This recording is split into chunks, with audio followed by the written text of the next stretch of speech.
What if a 4-year-old boy has been afraid of water since birth? What if his nightmares show him drowning on a ship that sank 112 years ago? What if his memories belong to a crew member who went down with the Titanic? This is the case of James Mitchell, a boy from Vancouver, Canada, who carries the trauma of the ocean's deepest tragedy. And his mother's name is Rose. There is no greater cosmic coincidence than this. Part 1. The Fear That Wouldn't Stop. December 2023, Vancouver, Canada. Rose and Thomas Mitchell noticed something unusual about their son from the very beginning. Rose. The name itself seemed like a cruel cosmic joke. In the most famous Titanic story, the main character was named Rose DeWitt Buchhatter, a woman who survived the sinking, a woman who remembered. Now, 112 years later, Rose Mitchell was watching her son remember drowning. The first sign came when James was only 3 months old. Bath time, a moment that should have been peaceful, a moment every new parent looks forward to. But when Rose gently lowered infant James into the warm water, something extraordinary happened. He didn't cry. He didn't whimper. He screamed. Not the normal cry of a baby annoyed by temperature. This was primal. This was terror. This was a scream that seemed to come from somewhere ancient, somewhere deep, somewhere that had no business existing in a 3-month-old child. His tiny body went rigid. His face turned purple with the intensity of his panic. His hands flailed wildly at the water, as if something invisible was pulling him under. Rose pulled him out immediately, her heart racing, her hands shaking. Thomas ran into the bathroom. What happened? Is he hurt? I don't know, Rose whispered, holding their screaming infant against her chest. I don't know what I did wrong. But it wasn't about the temperature. It wasn't about the soap. It wasn't about anything Rose could fix. As James grew, the pattern became undeniable, unavoidable, impossible to ignore. Showers became daily trauma. Rose would carry James into the bathroom for bath time, and he would begin to hyperventilate before the water even touched him. His entire body would tense. His eyes would go wide. He would cling to his mother as if she were his only lifeline against an invisible enemy. When the water started, he would scream and thrash so violently that Rose feared he would hurt himself. His small hands would grip her shoulders with a strength that seemed impossible for a toddler. He would gasp for air as if he were literally drowning, even though he was safely in his mother's arms. By age 2, even the suggestion of water caused panic. The spray from the kitchen sink? He would run from the room. Rain on the window? He would become anxious and clingy. A glass of water being poured? He would retreat to the corner of the room, trembling. Rose, a pediatric nurse with 15 years of experience, had never seen anything like it. She ran tests. She consulted specialists. She read every article about childhood phobias and trauma. No one could explain it. There was no history of drowning in the family, no traumatic water incident, no logical trigger for this primal, overwhelming fear. Yet it persisted, it grew, it became the defining feature of James's early childhood. By age 4, James was missing out on experiences that every child should have. Swimming lessons became impossible.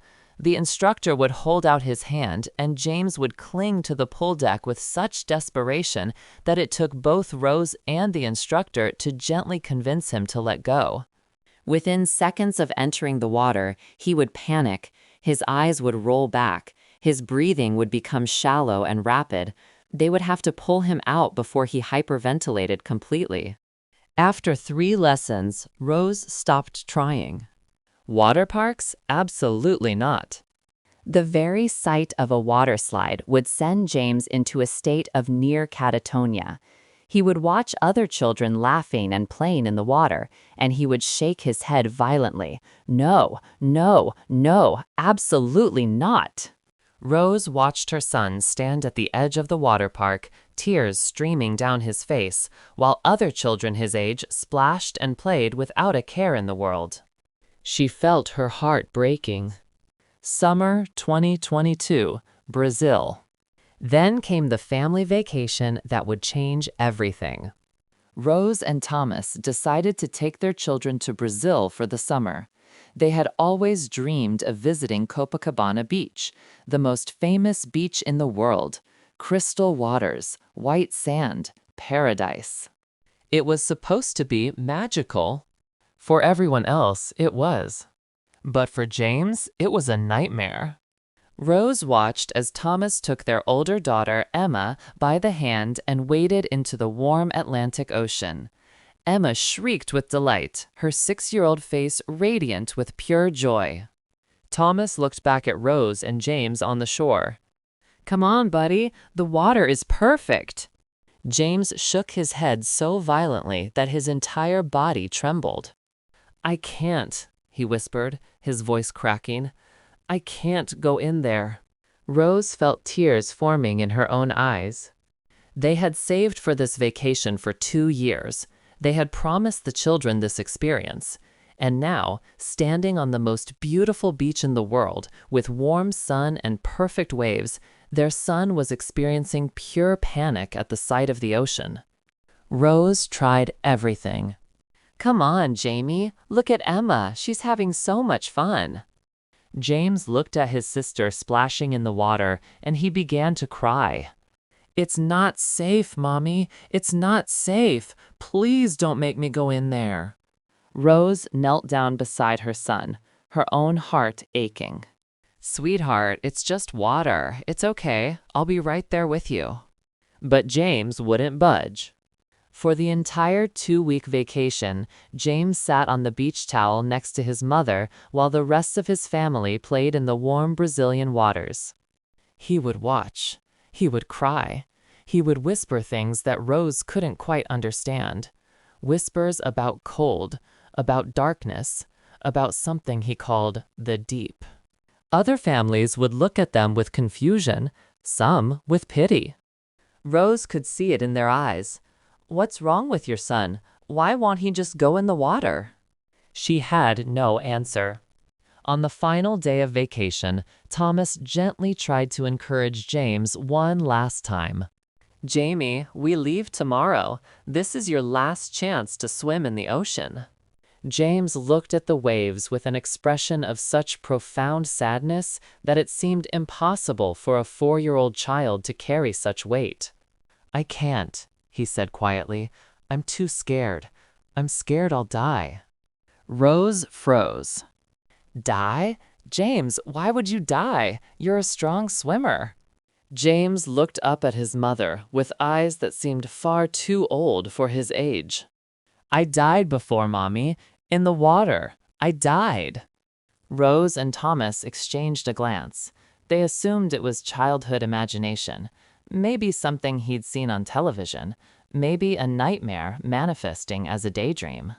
They didn't realize it was a memory. School, the isolation.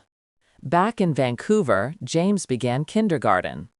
The other children quickly learned that James had a problem, a weakness, something they could exploit. During a school field trip to the aquarium, James became so distressed at seeing the large tanks of water that he had a full panic attack in the middle of the facility. His hyperventilation was so severe that the school nurse had to call Rose to pick him up. Rose arrived to find her son sitting in the nurse's office, pale and trembling, surrounded by concerned staff members. "What happened?" Rose asked.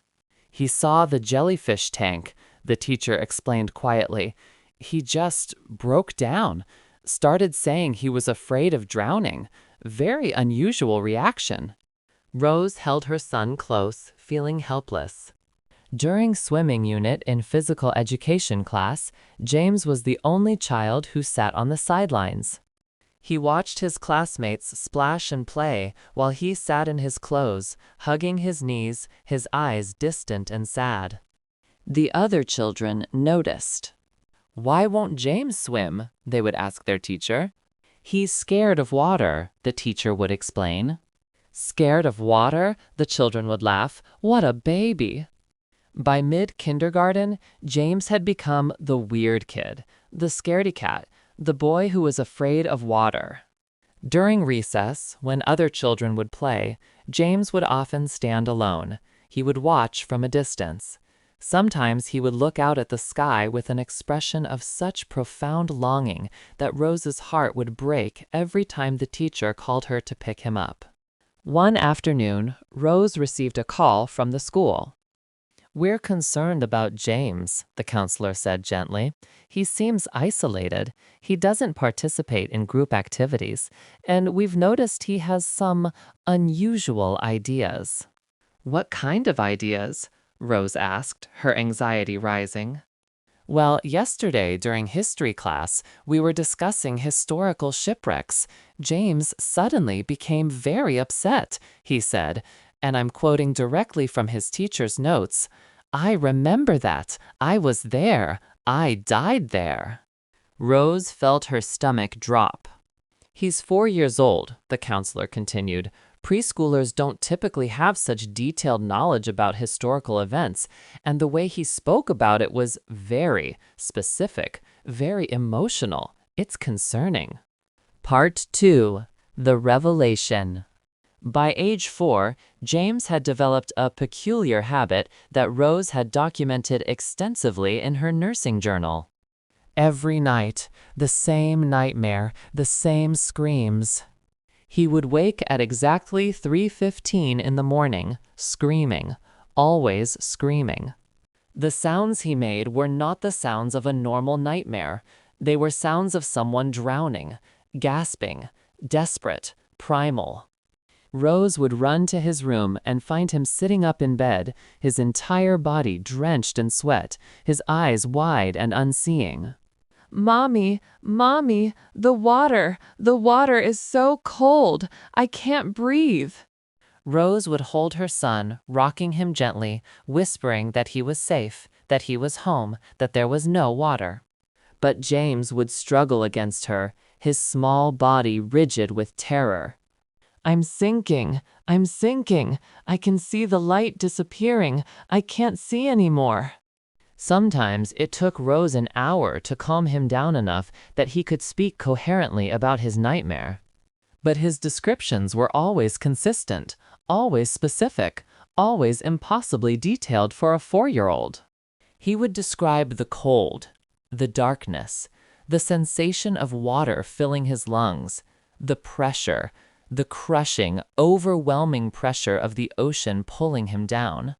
He would describe hearing people screaming. He would describe feeling helpless. He would describe a strange sense of duty, of needing to help people, of failing to save them. Rose documented everything: dates, times, exact words, the behavior of her son during and after each episode. She was a nurse. She was trained to observe, to document, to remain objective. But as a mother, her objectivity was slowly crumbling. One evening, after a particularly brutal nightmare, Rose sat with James in the kitchen at 4 in the morning, making him hot chocolate. "James, sweetheart, tell me about your dream. Tell Mommy everything you remember." James, wrapped in his favorite blanket, trembling slightly, began to speak in a small, quiet voice. "I'm on a big ship," he said slowly. "A really big ship. It's dark. Everyone is scared. The ship is breaking. I can hear it breaking. The sound is so loud." Rose listened, her pen moving across her notepad. "What else do you remember?" "I work on the ship," James continued, his voice distant, as if he were recounting something that had already happened in his life. "I help people. I show them where to go. But there aren't enough places. There aren't enough boats." "Boats?" Rose asked gently. To save people, James explained with the innocent certainty of childhood. The ship is sinking. People need to get on boats, but there are too many people and not enough boats. Rose's hands began to tremble. Do you know the name of the ship, Jamie? James closed his eyes tightly. Titanic, he whispered. The Titanic. It went down. Everyone went down. Rose set down her pen. The Titanic? She asked carefully. Where did you hear about the Titanic? I didn't hear about it, James said, opening his eyes. I remember it. I was there. One evening, approximately 3 weeks after the Brazil vacation, Rose decided to do something she had been thinking about for months. She opened her laptop and began searching. Titanic crew members. Titanic disaster. Titanic survivors. Hours passed. Rose became lost in images and articles and historical documents from 1912. She found survivor accounts. She found photographs. She found lists of names of crew members who had perished. Her heart began to race as a particular name caught her eye. William James, age 34, crew member, last seen helping passengers toward the lifeboats. Rose pulled up the photograph. A man in a Titanic crew uniform, clear, determined eyes, a strong face, a sense of quiet dignity. She stared at the photograph for a long time. Then, slowly, she printed it out. The next morning, without saying anything to James, she placed the photograph on the kitchen table. James, can you look at something for Mommy? James came over, rubbing sleep from his eyes. Rose placed the photograph in front of him. What do you see? James froze. His entire body went rigid. He stared at the photograph for what felt like an eternity. That's me, he whispered finally, his voice barely audible. What do you mean, sweetheart? That's me, James repeated, more insistently now. That was me. That's who I was. That's William James. Rose felt her entire world shift on its axis. His name was William James, James continued quietly. I worked on the Titanic. I died on the Titanic. Rose's hands were shaking so badly that she had to sit down. James looked up at his mother with eyes that seemed to contain a lifetime of sorrow. I couldn't save them all, Mommy, he said, tears streaming down his face. I tried so hard, but I couldn't save them all. Part 3. The Truth Emerges. Dr. Michael Chen, a psychologist specializing in past life memories in children, agreed to evaluate James after Rose presented her meticulously documented journal of observations. Over the course of 3 months, Dr. Chen conducted extensive interviews with James. In one session, she showed him photographs of the Titanic from different angles, different perspectives, different time periods. James identified areas he claimed to have worked with eerie precision. The kitchens, he pointed. I worked near the kitchens. I would help bring food. I remember the heat. The kitchens were very hot. He pointed at another section. The corridors. I walked through these corridors. I knew everyone. The lower decks, that's where we slept. It was crowded. It was always crowded. Dr. Chen watched this 4-year-old child point out specific areas of the ship with a certainty that seemed impossible. How do you know about these places? She asked gently. Because I was there, James replied simply. I worked there. I remember. In another session, Dr. Chen asked him about the night the ship sank. James's response was devastating. It was cold, he said quietly, his voice becoming hollow, his eyes distant. So cold. I didn't know water could be that cold. It felt like knives, like 1,000 knives. He began to tremble. I remember the sound, the ship breaking. It was so loud, and the people screaming. Everyone was screaming. I remember thinking that I had to help them, even though I knew I couldn't help them. I knew it was hopeless, but I had to try anyway. Tears streamed down his face as he spoke. I remember going down with the ship. I remember the water getting darker and darker. I remember trying to swim up, but I couldn't. I couldn't see the surface anymore. And then, nothing. Just darkness. Just nothing. Dr. Chen, a woman who had spent 2 decades studying past life memories, found herself wiping away tears. One detail stood out among all of James's accounts.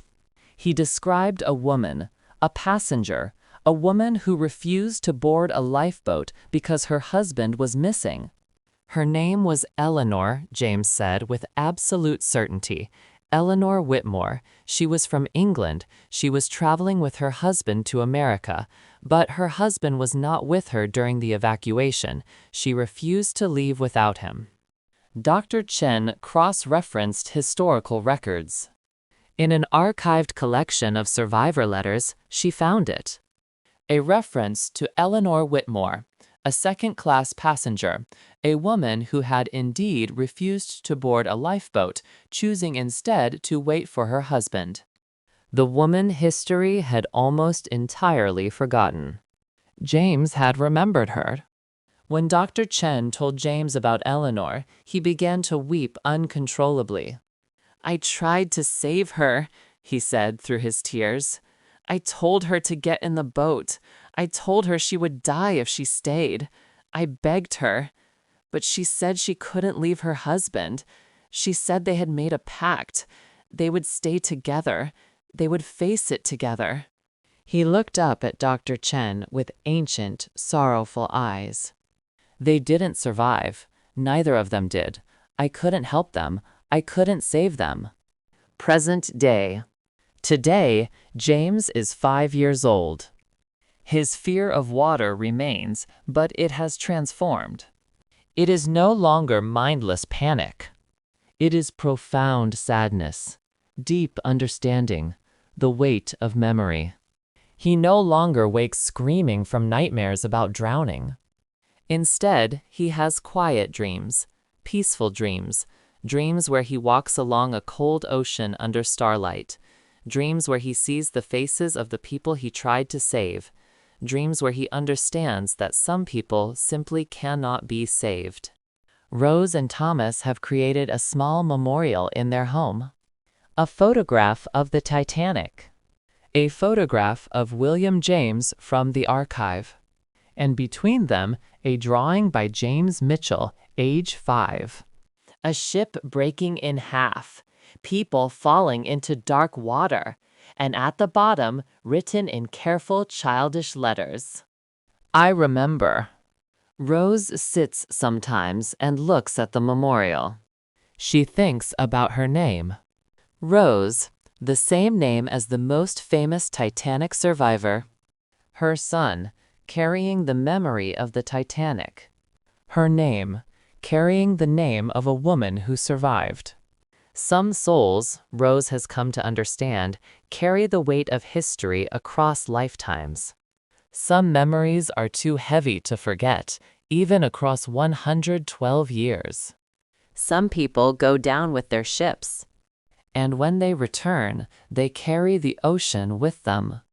But sometimes, a mother named Rose must learn to understand that some connections transcend time, some loves transcend death, some bonds transcend even the boundaries between one lifetime and the next.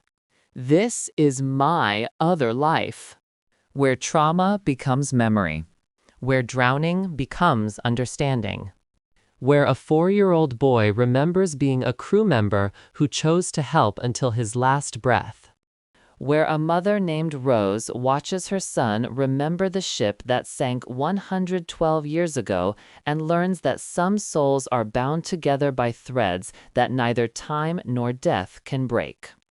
If you or someone you know has experienced memories that don't belong to this lifetime, share your story with us. Because somewhere, someone else is drowning in memories of the past, waiting for someone to finally understand.